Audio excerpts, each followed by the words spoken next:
Allah says, then after them, khalf came. A useless generation, a disappointing generation came. What makes them so disappointing? Listen to this. أَضَاعُوا الصَّلَاةَ. They wasted the prayer. Allah is telling me and you, a nation, a generation has been wasted. They are no good.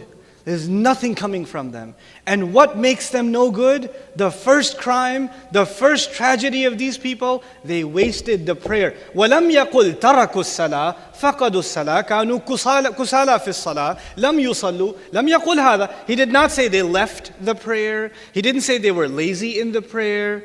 They didn't say they forgot about the prayer. The language is very precise. He says they wasted the prayer. Now, how do you waste something? How do you waste money? You waste money in a number of ways. Or how do you waste an opportunity? You don't take advantage of it. You waste money if you put it somewhere where it doesn't bring you any benefit. You wasted the money. You had something good, you didn't do something good with it. You wasted your time. You could have done something so much better with your time. In other words, there's something there, but you're not using it the right way. That is also wasting it. So Allah is not necessarily talking about people who don't pray. He's not limiting the conversation to people who don't pray. He's talking about people who don't benefit from their prayer. They don't benefit. They wasted it. The prayer is supposed to transform me. It's supposed to transform you. It's supposed to change something in us. Why is it supposed to change something in us?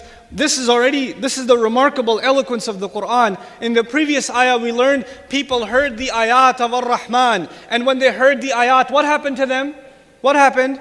They fell into sajda. Tell me what happens in your salah. You stand and you listen to the ayat of Ar-Rahman. And what are the next phase in salah? What's the next phase in every rak'ah, the final phase? You fall into sajda. In other words, what you physically do, you're supposed to experience emotionally as well. You're supposed to be so overwhelmed by the word of Allah that you just fall before Allah. It's supposed to actually not only be a mechanical thing, it's supposed to be a natural consequence of experiencing the word of Allah. As a matter of fact, when you recite the ayat, you should want to go into sajda not because you ate too much or because you're tired, but because these ayat are so powerful that you can't even hold yourself up anymore.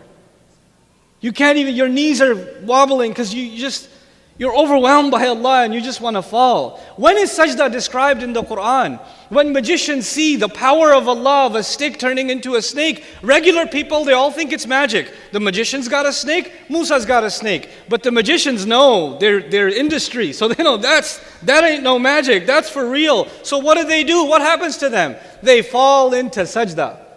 When people of the book come and visit the Rasul of Allah sallallahu, jinns travel a lot. They don't need a passport. Right? So they travel across cultures. They travel across galaxies. I mean, they travel, you know. There are some places where they cannot go, authorized access only, where shihaban rasadan, you know, meteor showers are hit on them, whatever. But they go all over. So you can imagine they're even multilingual.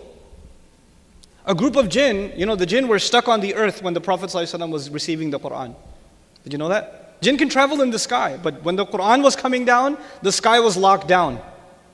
They couldn't go. Every time they tried to go to their usual hangout spot next to Mars or something, they got shot down. You're like, where's all the security from? Angel security like never before. And they're not allowed to hang out where they normally hang out. So they're all stuck where? On the earth. You know? That's why in Surah Al-Jinn also, أَلَّن نُعْجِزَهُ فِي الْأَرْضِ لَمْ يَذْكُرُوا السَّمَاءِ. They didn't say, we knew that nobody will overpower Allah on the earth. They never mentioned the sky. You know why? Because they can't go up there.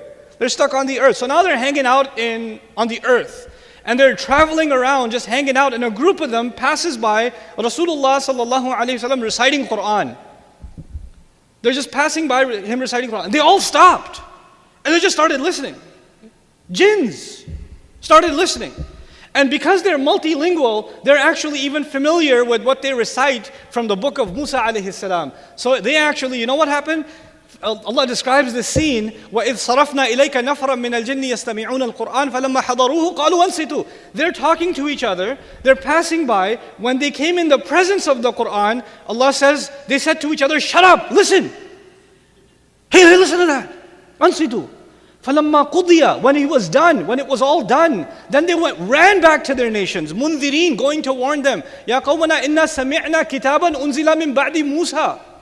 We just heard a book that came down after Musa. They're so amazed, they just heard it right now and they're overwhelmed. Jinns are overwhelmed. This book came to human beings first and foremost. Well, where's our reaction?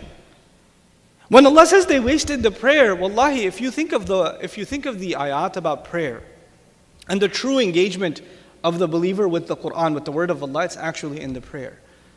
It's actually in the prayer. Now I'm going to deviate subjects a little bit. This ayah, that was the first crime, by the way.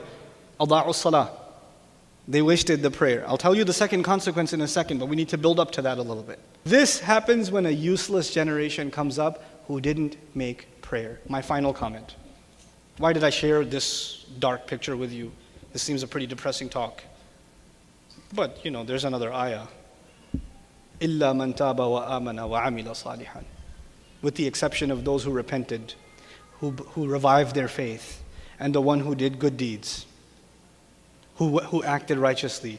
فَأُولَٰئِكَ يَدْخُلُونَ الْجَنَّةَ وَلَا يُظْلَمُونَ شَيْئًا. They're going to be entering Jannah. No wrong will be done to them in the least bit. What does Allah do at the end of this ayah? A useless generation came, but even within them there will be people who can make tawbah. They can fix things. They can go back to how things are supposed to be. So if us and our children are in the danger of falling into khalf, we can become khalaf. We can become khalaf. We have to fix this.